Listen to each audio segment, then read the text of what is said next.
মহান আল্লাহকে আমরা না দেখে বিশ্বাস করি, তার সব আদেশ নিষেধ মেনে চলার চেষ্টা করি।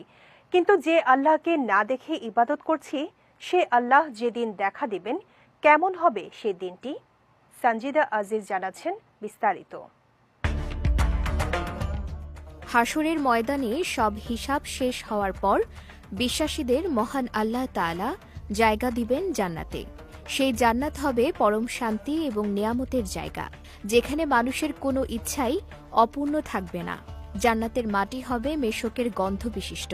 সেখানে মুমিনদের জন্য যে ঘর বানানো হবে তার ইট হবে স্বর্ণ এবং রূপার তৈরি।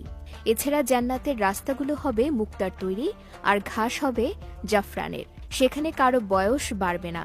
কোনো কোনো বর্ণনায় আছে জান্নাতের পুরুষদের বয়স হবে ৩০ অথবা ৩৩, আর তাদের উচ্চতা হবে আদম আলাইহিস সালামের মতো।